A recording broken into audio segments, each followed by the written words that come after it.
제59편 다윗의 믹담시. 인도자를 따라 알다스엣에 맞춘 노래. 사울이 사람을 보내어 다윗을 죽이려고 그 집을 지킨 때에 나의 하나님이여, 나의 원수에게서 나를 건지시고 일어나 치려는 자에게서 나를 높이 두소서. 악을 행하는 자에게서 나를 건지시고 피 흘리기를 즐기는 자에게서 나를 구원하소서. 그들이 나의 생명을 해하려고 엎드려 기다리고 강한 자들이 모여 나를 치려 하오니, 여호와여, 이는 나의 잘못으로 말미암음이 아니요 나의 죄로 말미암음도 아니로소이다. 내가 허물이 없으나 그들이 달려와서 스스로 준비하오니, 주여, 나를 도우시기 위하여 깨어 살펴주소서. 주님은 만군의 하나님 여호와 이스라엘의 하나님이시오니 일어나 모든 나라들을 벌하소서. 악을 행하는 모든 자들에게 은혜를 베풀지 마소서. 그들이 점으로 돌아와서 개처럼 울며 성으로 두루다니고 그들의 입으로는 악을 토하며 그들의 입술에는 칼이 있어 이르기를 누가 들으리요 하나이다. 여호와여, 주께서 그들을 비웃으시며 모든 나라들을 조롱하시리이다. 하나님은 나의 요새이시니 그의 힘으로 말미암아 내가 주를 바라리이다. 나의 하나님이 그의 인자하심으로 나를 영접하시며 하나님이 나의 원수가 보응받는 것을 내가 보게 하시리이다. 그들을 죽이지 마옵소서. 나의 백성이 잊을까 하나이다. 우리 방패 되신 주여, 주의 능력으로 그들을 흩으시고 낮추소서. 그들의 입술의 말은 곧 그들의 입의 죄라. 그들이 말하는 저주와 거짓말로 말미암아 그들이 그 교만한 중에서 사로잡히게 하소서. 진노하심으로 소멸하시되 없어지기까지 소멸하사 하나님이 야곱 중에서 다스리심을 땅 끝까지 알게 하소서. 그들에게 점으로 돌아와서 개처럼 울며 성으로 두루다니게 하소서. 그들은 먹을 것을 찾아 유리하다가 배부름을 얻지 못하면 밤을 새우려니와 나는 주의 힘을 노래하며 아침에 주의 인자하심을 높이 부르오리니 주는 나의 요새이시며 나의 환난 날의 피난처이심이니이다. 나의 힘이시여, 내가 주께 찬송하오리니 하나님은 나의 요새이시며 나를 긍휼히 여기시는 하나님이심이니이다.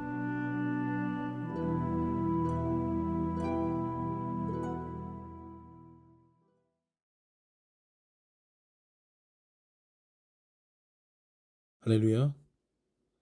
오늘 우리에게 주신 하나님의 말씀은 시편 59편 1절부터 17절까지 말씀입니다. 오늘 말씀의 제목은 이유 없는 고난을 겪을 때입니다.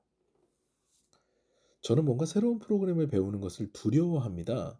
저를 잘 모르시는 분들은요, 제가 상당히 진취적이고 새로운 것을 사용하는 것을 즐겨하는 얼리 어답터라고 오해하시는데요. 그렇지 않습니다. 새로운 것보다는요, 기존의 것들을 굉장히 즐겨 쓰고요.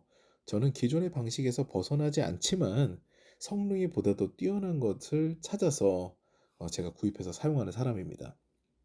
제가 기존의 것들을 잘 벗어나지 않으려는 이유는 간단합니다. 새로운 것을 배우는 것이 제게는 굉장히 어렵기 때문이에요.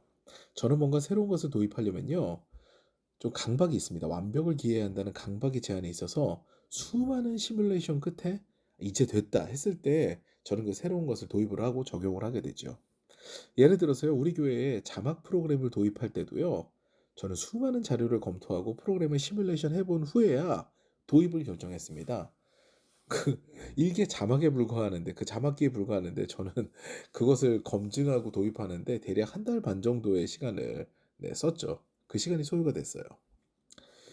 이런 저의 성향으로 인해서요, 저는 몇 번 낭패를 겪는데요. 얼마 전에도 한번 낭패를 겪었습니다. 제가 잘 사용하지 않는 프로그램을 사용해서 영상을 편집한 적이 있는데요. 기능을 잘 모르겠는 거죠. 기존에 있었던 그냥 프로그램을 써야 되는데 부득이하게 새로운 것을 써야 되는 상황이 되어버린 거예요. 그래서 그 프로그램을 사용하게 됐습니다. 익숙하지 않은 프로그램을 사용하다 보니까요, 간단한 기능인데도 불구하고 저는 끝내 찾지 못했습니다. 그 기능을 못 찾았어요. 결국 관련 유튜브 영상을 한참 동안 서치하고 찾아보고 난 다음에 겨우 찾아내서 적용을 했습니다. 그리고 이 간단한 것도 내 눈에는 참 보이지 않는구나. 나는 정말 새로운 걸 더 도입해야 되는 도입하는데 굉장히 오래 걸리는 사람이구나라고 자책을 했죠. 알고 나니까 굉장히 간단했습니다만 알기 전까지는요. 저에게는 전혀 미지의 세계의 기능이었어요. 다시 한번 제가 깨달은 거죠. '아 익숙한 것만 써야 되겠구나.' 우리는요. 사람이 만든 프로그램조차도요 기능을 완벽하게 알지 못합니다. 완벽하게 알아차리지 못해요. 제 아내는요. 2020 년도인가요? 그때 차를 바꿨습니다. 그리고 저 아내는요. 2023 년도에 이르러서 우리 차에 음성 인식 기능이 있다는 것을 알아차렸습니다. 그때까지 몰랐어요. 둘 다 전혀 그 기능을 모르고 있었습니다. 사람이 만든 것도 이렇게 모르는 것이 많은데 하물며 우리는 하나님의 뜻을 이해할 수 있을까요? 이런 생각 자체가 넌센스가 아닐까요? 우리는 이유 없는 고난을 만날 때요. 그 이유를 찾으려 하고 심히 고민합니다. 이유를 알면 해결할 수 있겠다라는 생각이 있는 거죠. 그런데요. 도무지 생각해 봐도 이유가 떠오르지 않으면요. 그때부터 난감해집니다. 고난이 나의 죄악 때문도 아니고 나의 부족함 때문도 아니에요. 아무리 생각해 봐도 생각이 되지 않아요.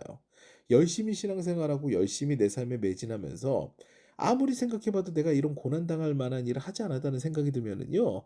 시험에 들게 돼요. 성경은요. 이런 고난에 관해서 몇 번 이야기합니다. 대표적인 사람이 욥이에요. 그는 당대의 의인이었는데도 고난을 당합니다. 그것도 보세요. 고난이 엄청납니다. 재산 다 날라가고 자녀 다 죽고요. 본인도 몹쓸 병에 걸립니다. 오죽하면 아내가 하나님을 욕하고 죽으라 그럽니다. 미치지 않은 것이 다행이에요. 그런데요. 성경은요. 마지막까지 이 고난의 원인을 이야기하지 않습니다. 하나님의 시험이었다라고 이야기하지도 않아요.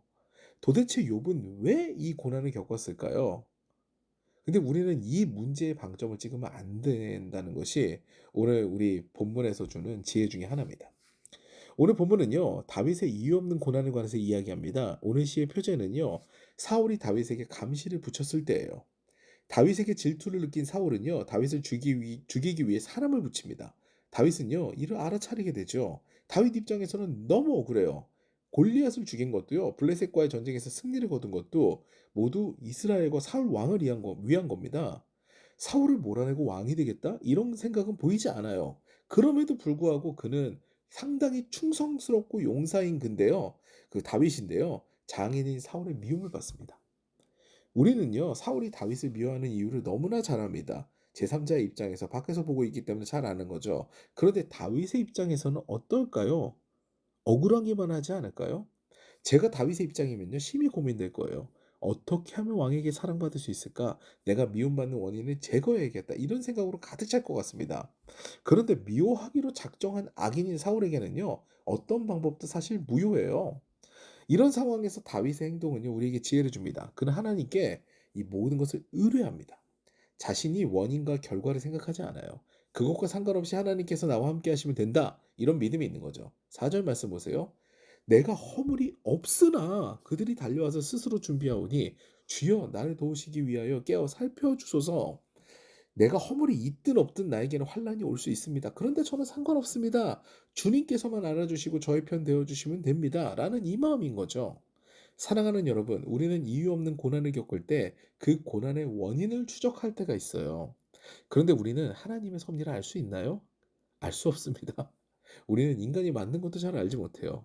그래서 도무지 알지 못하는 가운데 마음이 힘들어질 때가 있는 거예요. 하나님의 섭리는 과연 어디에 있는가? 나는 뭘 잘못했는가? 이렇게 생각할 때가 있는 거죠. 이때 우리는요. 다윗의 지혜를 본받아 하나님의 편에 서야 됩니다. 어떤 고난도 해결하신 하나님을 믿는 믿음을 가져야 되는 거예요.